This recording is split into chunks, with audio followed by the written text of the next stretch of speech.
Primeira página da edição impressa desta segunda-feira, escolhemos como título para traduzir aquilo que aconteceu durante esta longa noite eleitoral, a maioria da surpresa absoluta. Porque nós tivemos aqui, antes de mais, uma enorme surpresa. Ainda há pouco, David, conversando, nós estávamos a dizer que, pelo menos eu ainda tenho dificuldades em entender exatamente o que é que se passou, o que é que mudou tão súbita e profundamente desde as últimas projeções da semana passada até ao resultado do final. Nós podemos dizer que houve um erro na avaliação dos estudos de opinião, das sondagens, mas podemos também acreditar que as sondagens, quando mediram essa sensibilidade da opinião pública a meio ou no princípio desta semana, não estariam muito longe da verdade e, entretanto, aquela luta renhida, aquele suposto empate técnico entre o PS e o PSD terá mobilizado muito mais os eleitores da esquerda que, de alguma forma, foram a correr, a votar no Partido Socialista para evitar uma vitória do PSD e essa corrida foi de tal forma maciça que acabou por gerar este resultado. Helena, isto faz algum sentido? Realmente o que se verifica é que este resultado eleitoral aproxima-se mais daquelas que eram as sondagens antes da campanha eleitoral, que mostravam uma tendência muito nítida do PS à frente, com larga distância do PSD. Durante a campanha eleitoral houve realmente sondagens, houve uma tracking poll da CNN Portugal também, e todas elas, as várias sondagens apontavam para uma luta mais renhida. A sondagem pretende ser um retrato daquilo que o eleitorado pensa naquele momento, mas ao mesmo tempo gera uma dinâmica ao mesmo tempo, ou seja, perante sondagens que dizem que dois partidos podem estar empatados, o que é que isso diz às pessoas? Se não quer que o outro ganhe, saia de casa, vá votar. E, no fundo, poderá ser isso que aconteceu, porque a abstenção desceu, houve mais gente mobilizada a ir votar, mas, ao mesmo tempo, é curioso porque verificamos que, no fundo, houve um voto útil, um apelo funcionou à esquerda, mas não funcionou à direita. À esquerda, António Costa conseguiu secar os partidos de esquerda que diminuíram para níveis historicamente muito baixos, e agora vamos ver como é que será a sua relação no Parlamento.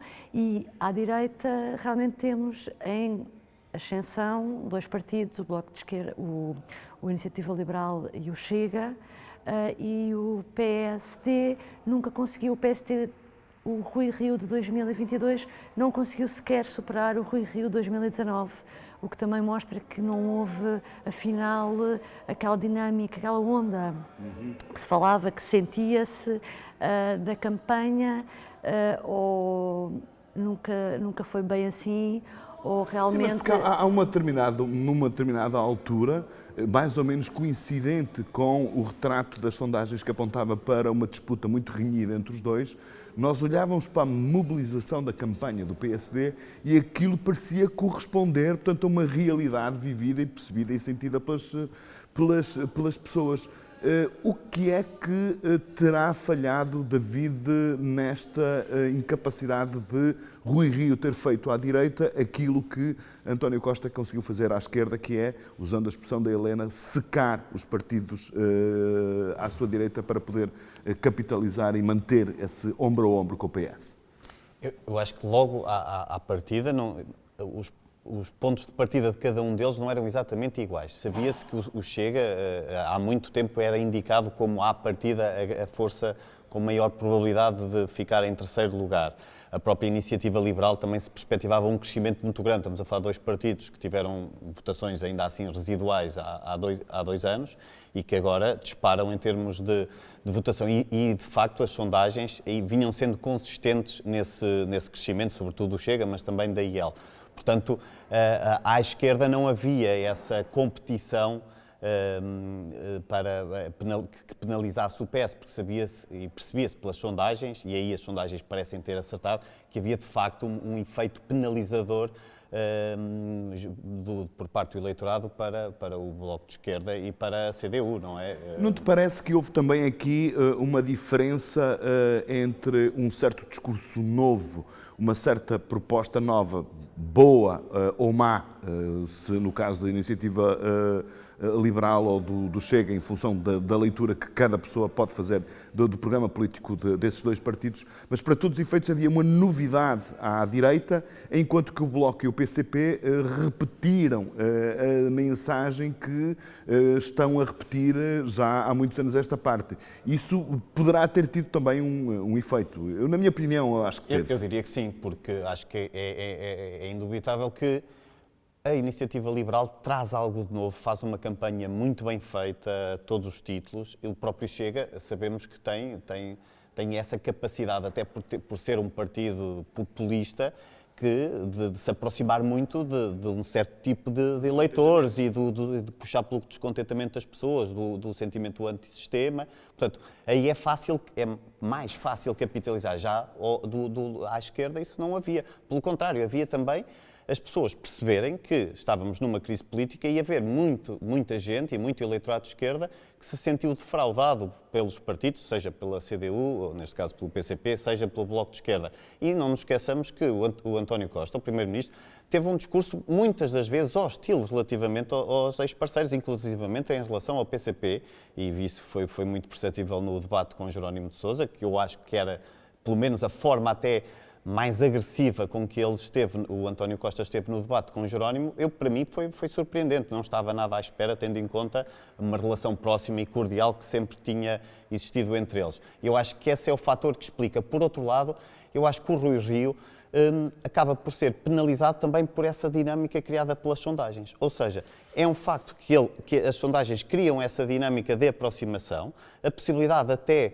de haver uma maioria de direita, quem sabe, e eu não sei, aí não saberemos, mas se o Rui Rio não pode ser penalizado por aquilo que ele assume já, se não me engano, no penúltimo ou mesmo no último dia, em que ele admite uma geringonça de direita, ele não o diz taxativamente, mas deixa no ar que é uma possibilidade em cima da mesa, e isso poderá ser também um efeito mobilizador, à esquerda, obviamente, para o voto no Partido Socialista, porque já havia a lógica de voto útil, motivada pelo efeito da bipolarização, que foi trazida para esta campanha desde o início, tanto por Rui Rio como por António Costa, mas depois, eventualmente, esse receio de uma geringonça de direita ou de alguma aliança à direita também tenha penalizado o Rui Rio e o PSD, que acaba por ter um resultado pior do que teve há 2 anos, o que eu acho que é sintomático do falhanço da liderança do Rui Rio. É mais um lado da surpresa total que foi esta noite. Até porque o Rui Rio, só para dizer isto, vinha dizer nos últimos dias que achava que era mais provável o PSD ganhar. Portanto, havia ali uma lógica completamente deturpada,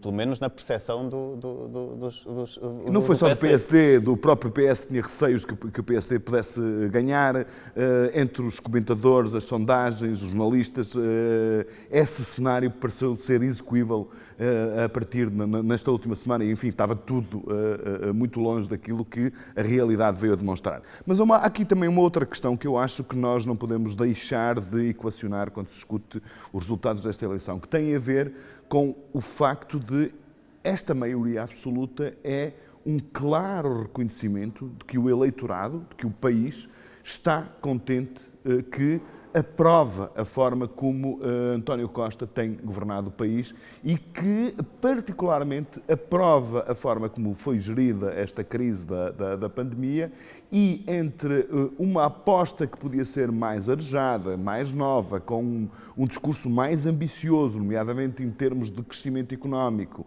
enfim, aqueles célebres mapas que mostram para a estagnação do país quando comparado com alguns concorrentes mais diretos da União Europeia, nada disso funcionou e entre a novidade e a ambição do incerto e o conforto daquilo que é garantido, daquilo que se conhece, as pessoas tiveram uma atitude de, vamos dizer assim, algum conformismo, sem nenhuma lado pejorativo no uso deste adjetivo. Portanto, seguiram um certo tom mais conformista e preferiram jogar pelo seguro e votar em massa naquilo que é certo.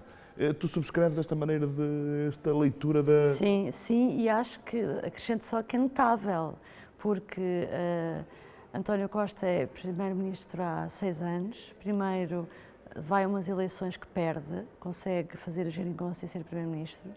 Vai novamente a eleições e ganha mais um bocadinho. E vai novamente a eleições, tem a pandemia, o desgaste dos 2 anos de pandemia, e consegue ter a maioria absoluta. E, no fundo, a estratégia do PS funcionou, que é... eu acho que essa mensagem entrou bem no eleitorado, que é aqueles partidos, o PCP e o Bloco de Esquerda, tornaram-se uma dificuldade, tornaram-se um empecilho, tornaram-se algo que é preciso afastar do caminho. E aquele slogan que há em alguns cartazes do PS do "vamos avançar", as pessoas disseram claramente a António Costa: vamos avançar, mas achamos que só conseguimos avançar se for consigo só, porque já se percebeu que não se consegue com mais ninguém, portanto é só António Costa. E António Costa explorou muito essa mensagem. Exatamente, e portanto é notável como aquilo que podia ser o desgaste de 6 anos de governação, que é muito tempo.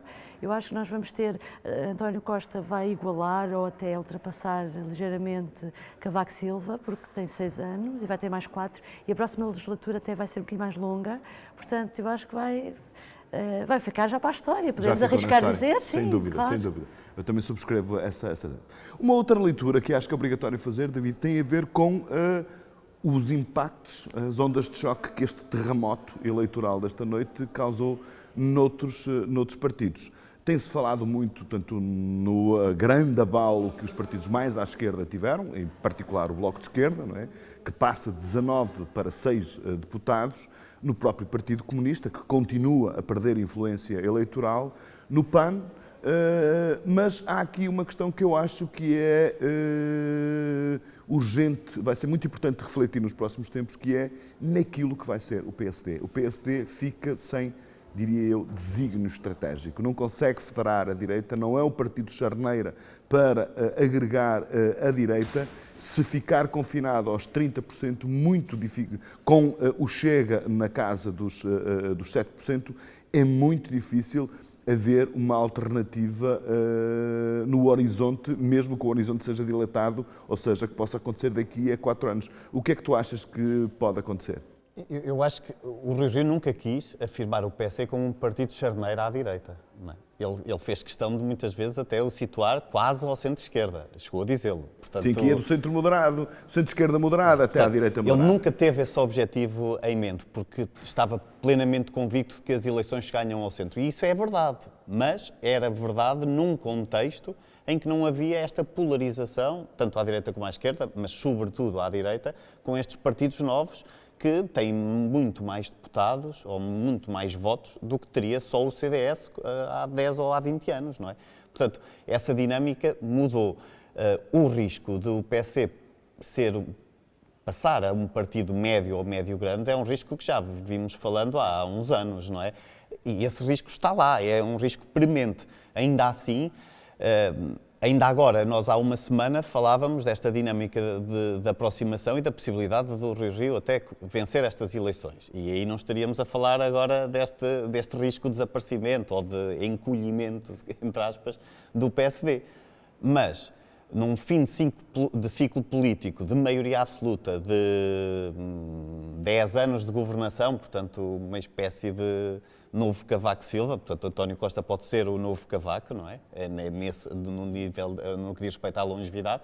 Eu acho que aí pode haver condições para uma mudança de ciclo, perfeitamente. Isso vai depender do tipo de liderança que o PSD tiver nessa altura, do estado do país. Do estado do país, da economia, de como as coisas se desenvolverem até lá. Falta imenso tempo, portanto é preciso também ver o que é que vai acontecer. E é preciso ver, sobretudo, como é que a Iniciativa Liberal e o Chega, com grupos parlamentares, vão atuar no Parlamento e se vão conseguir capitalizar essa maior representatividade que vão ter ou não. O que é que vão fazer? Nós sabemos que há partidos, por exemplo, pensando no Chega, há muitos partidos europeus de pendor populista que, depois de conseguirem assentos parlamentares com alguma dimensão, acabam por, depois em eleições subsequentes, acabam por perder força, porque os eleitores veem que, afinal, não são assim tão capazes de mudar o sistema, porque depois de lá estarem dentro, eles próprios também ganham vícios do sistema, de poder e tudo isso. Portanto, também há uma série de dinâmicas que será interessante avaliar. E não nos podemos esquecer também que a própria iniciativa liberal, há muitos aspectos, sobretudo no que diz respeito aos costumes, aos valores, aos valores sociais, se quisermos, que são muito próximos até em certa medida da esquerda e até da esquerda mais radical. E isso também será interessante perceber como é que algum eleitorado de direita que tenha votado neles pelo efeito de novidade, por aquilo que eles representam ao nível da economia, como é que eles vão interpretar algumas coisas, algumas votações, porventura, mais liberalizantes ao nível de comportamentos e costumes. Eu gostava só de referir uma coisa, eu sei que não me perguntaste, mas só em relação ao António Costa, que eu acho que é interessante, que o António Costa, em 2019, fazia campanha, não totalmente, de forma completamente desabrida, mas ele queria uma maioria absoluta. Mas dizia sempre que maioria absoluta, tal como disse hoje, não é poder absoluto e queria negociar, até porque o mandato que ele queria era uma negociação à esquerda. Ele agora já não teve esse discurso, mas teve o discurso da maioria absoluta. Ele diz novamente que não é a mesma coisa que poder absoluto, mas vamos ver como é que ele vai governar. Ele vai governar à esquerda no sentido de negociação, de maior aproximação àquilo que são propostas também da esquerda, ou vai readotar um PS mais, pensando por exemplo na maioria de José Sócrates, um PS bastante próximo até em algumas circunstâncias do centro-direita. Eu acho que isso será muito interessante de ver. Outra coisa, o futuro europeu também será interessante perceber, porque o calendário europeu, que se fala há muito tempo para António Costa, era em 2024, portanto ele continuará, acreditamos, até 2026. Poderá estar hipotecado. Acho que é interessante também esse aspecto, não é? Muito bem, isto é apenas uma reação a quente de uma noite eleitoral surpreendente. Seguramente haverá muitas outras leituras, muitas outras reflexões a fazer nos próximos dias. David Santiago e Helena Pereira, eu sou Manuel Carvalho, muito obrigado pela vossa atenção.